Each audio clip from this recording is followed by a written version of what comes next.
Do you find it hard for celebrities to talk to media about their sexuality? Celebrities put rude interviewers in their place, such as Tom Hardy, who responded to one with, "What on earth are you on about?" In 2015, at the Toronto International Film Festival during the Legend Press Tour, Tom Hardy faced a personal inquiry regarding his sexuality. Without hesitation, Hardy retorted, "What on earth are you on about?" What on earth are you on about? The ensuing silence was profound. The journalist stuttered, yet Hardy stayed composed, unaffected and steadfast. It wasn't about yelling, it was about establishing a definite limit. As if that weren't sufficient, Hardy dismissed another intrusive inquiry shortly after, this time regarding his part in a film dominated by men. What did he say? A casual grin and, "I don't understand your question." But what is your question? Dual shutdown. Hardy didn't have to raise his voice to prove his point. His calm assurance was the greatest display of strength. How was the party? I wasn't invited. Actually, no, that's not the truth, Ellen. You were invited. However, if you found Tom Hardy's response embarrassing, just wait to witness Dakota Johnson's iconic birthday comeback on Ellen DeGeneres' program. In 2019, Ellen chose to tease Dakota for not inviting her to the birthday celebration. Seems innocuous, doesn't it? You turned 30. I did. And, how was the party? I wasn't invited. Indeed, Dakota's reply was quite the opposite. Maintaining the icy calm that only an experienced professional could achieve, Dakota shot back, "Actually, no, that's not the truth, Ellen. You were invited." Actually, no, that's not the truth, Ellen. You were invited. Ellen chuckled nervously, attempting to deflect the escalating tension, but Dakota stood firm. "I didn't even know you liked me." Well, I didn't even know you liked me. The room became quiet. You could sense the change in the atmosphere. What was intended as a playful joke escalated into an awkwardly public dispute. However, this was not merely an innocent tease, it represented a crucial turning point. The birthday event didn't merely go viral, it turned into a significant reference point as rumors about Ellen's toxic behavior behind the scenes began to emerge. Dakota wasn't merely protecting herself. She had just initiated a bigger narrative regarding the disintegration of Ellen's meticulously constructed identity. Although Tom Hardy and Dakota Johnson contributed their composed and strategic vibe, Gordon Ramsay, he brought the warmth in a literal sense. In 2017, during a live interview on an Australian morning program, Ramsay was caught off guard by a claimed ruined steak from one of his eateries. The self-satisfied anchor, feeling confident, posed the question. Care to explain this, Gordon? Massive error. Photos on hand, our reporter Ian Rakowski caught up with Ramsay in Sydney. Ramsay examined the photo slowly and thoughtfully, then calmly replied, "That's a well-done steak. If you want it ruined, order it like that." When you say, am I satisfied that it's a good steak, you have to be a little bit more honest with me on that one. What are you trying to get at? However, it didn't stop there. Ramsay, always a timing expert, delivered a stunning insult flawlessly. "I thought this was an intelligent interview." I'm really sorry to piss on your bonfire, but it's a bit of a stupid question. Thank you. Can I give you a paper back? Yeah. Oh my God. Thank you very much. I thought it was an intelligent interview. What a disaster. And just like that, the anchor's self-satisfaction disappeared. He swiftly switched to a different subject, evidently shaken. It wasn't solely Ramsay protecting his eatery. No, this was Ramsay retaking command of the discussion, effectively silencing a reporter with skillful accuracy. The man didn't have to elevate his tone. His expertise alone landed the decisive blow. Drop the mic, everyone. Utterly perfect. In 2013, Lindsay Lohan made an appearance on The Late Show with David Letterman to advertise Scary Movie 5. However, rather than a lighthearted, informal discussion about her recent project, the interview swiftly took a much grimmer turn. Letterman, famous for his keen humor, persistently questioned Lohan regarding her previous challenges with rehab, addiction, and legal troubles on live television, as the audience chuckled. Now, aren't you supposed to be in rehab now? You could sense the strain in the atmosphere as Lohan's voice faltered. her steadiness breaking as she attempted to steer the discussion elsewhere. "We're here to talk about the movie," she remarked. Yet Letterman pressed forward, transforming her suffering into jokes. Is it like alcohol? Do you drink too much? We've discussed this in the past. Oh, did we really? When did we discuss Well, it? because See, I'm the one who's having the black. The harshness of it was impossible to overlook. And the spectators? They took their time to understand. It was only later that individuals started to fully understand how inappropriate and uncomfortable everything truly was. The video reappeared years later amidst the Free Britney movement, causing a reassessment of how the media and society treat distressed female stars. It wasn't solely Lohan's evident suffering that rendered this moment memorable. It was the startling quietness of an audience too sluggish to recognize the boundary being breached. In 2021, Matthew McConaughey strides onto The View to promote his memoir Greenlights, looking determined. Everything was going well until Joy Behar opted to throw him a political curveball. She inquired about his ambitions for a political position, and if he endorsed Novak Djokovic's contentious viewpoint on the vaccine. Did we get elected in Texas being anti-gun?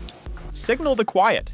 McConaughey paused, allowing the question to linger, then calmly replied, "I'm not interested in playing that game." The atmosphere in the room was unmistakably tense. Do I think I could get elected in Texas being anti-gun? One thing about if me in politics is to give you a direct statement right there is playing a game that I'm not interested in playing. To give you a direct statement right there.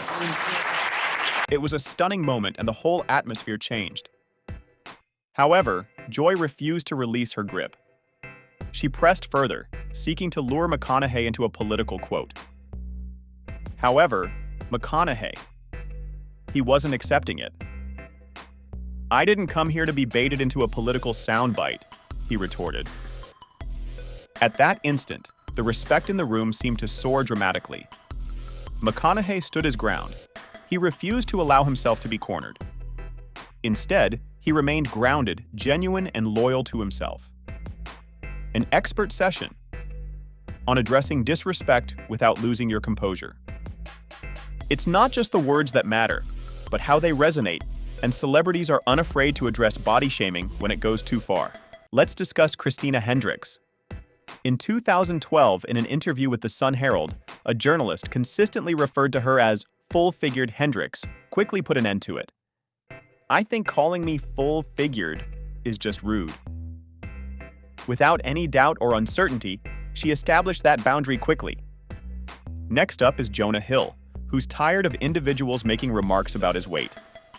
In 2021, he used Instagram to state clearly, "I kindly ask that you not comment on my body." Straightforward and genuinely required. During the Les Miserables press tour in 2012, Anne Hathaway was similarly annoyed by the constant inquiries about her diet.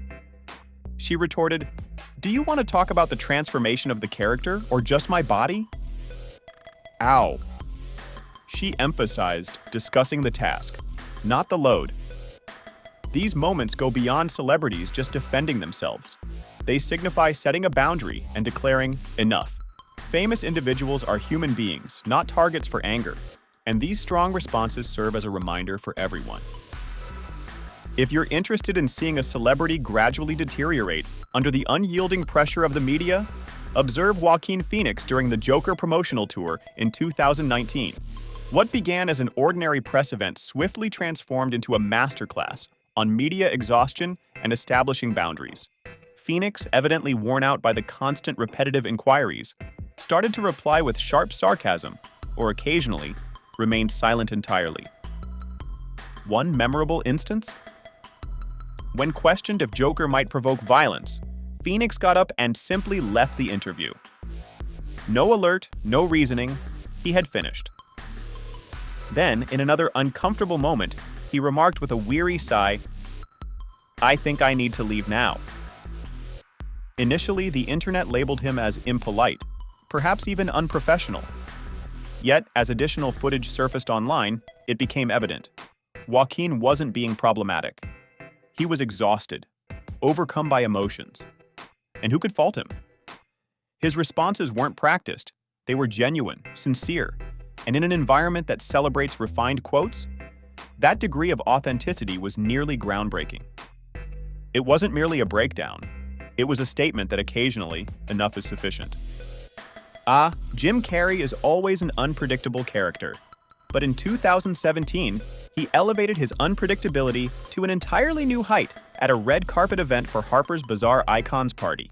A reporter naively attempted to inquire about fashion with Carrey. Simple enough, correct? But no, not while Jim is around. With that iconic smile, Carrey uttered a phrase that rendered everyone nearby utterly silent. There is no me. We don't matter. I don't believe in personalities. I don't believe that you exist, but there is a wonderful fragrance in the air. The reporter chuckled uneasily, unsure of how to respond to it. However, Carrey, he wasn't fooling around. I didn't get dressed for this, he remarked, steering the discussion down a completely different path. I don't care. But Jim, you got really dressed up for the occasion. You look good. No, I didn't. Was that an get dressed accident? up. I didn't get dressed up. Who did? There is no me. I wanted to find the most meaningless event I could. At first glance, it appeared to be just another eccentric Carrey moment, a strange, offbeat comment intended to amuse. However, what people overlooked was the depth that lay beneath it. Jim was not displaying his typical sense of humor. He was undergoing a personal change. Beneath that strange remark, he was conveying something deep, a defiance of the superficial distractions that come with celebrity culture. To be truthful, this wasn't merely Jim being Jim. This was a man in search of genuine significance beyond the Hollywood glamour. Discuss transforming a red carpet into a complete existential dilemma. Now, let's discuss one of the most memorable celebrity moments that had everyone talking. Tom Cruise's famous comeback. Imagine this. It's 2005 London.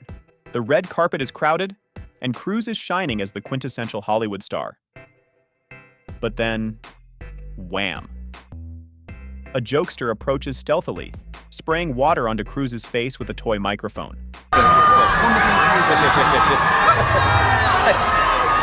The majority of individuals would have lost their temper. However, not Tom.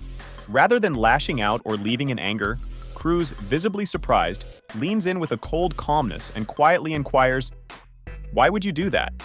Now, why would you do that? Why would you do that? The Joker, attempting to brush it off with laughter, likely believed he would escape unscathed. Major error. Cruise was not accepting any of it. Effortlessly, Cruise locks eyes with him and delivers the memorable line. "You're stepping over a line now." And answering your questions, and you do something really nasty. You're a jerk. You're a jerk. Bang. No yelling, no conflict. Simply elegant, establishing limits like an expert. The whole scene was a lesson in standing firm with grace, leaving us impressed by how to address disrespect without elevating your voice. From quiet glances to fierce comebacks, these instances demonstrate one fact. Celebrities are through tolerating rude interviewers. The guidelines have been altered. Social media has provided celebrities with their own platforms, and they aren't hesitant to utilize them. The time has passed when celebrities had to tolerate inappropriate questions for promotional purposes. Now they resist. What was the shutdown moment you liked the most? Tom Hardy's chilling gaze? Dakota Johnson's straightforward approach? Or Jim Carrey's insightful critique of the red carpet itself? Share your thoughts in the comments, and keep in mind that when you spot an uncomfortable interview happening, pay closer attention. There is frequently additional activity occurring under the surface.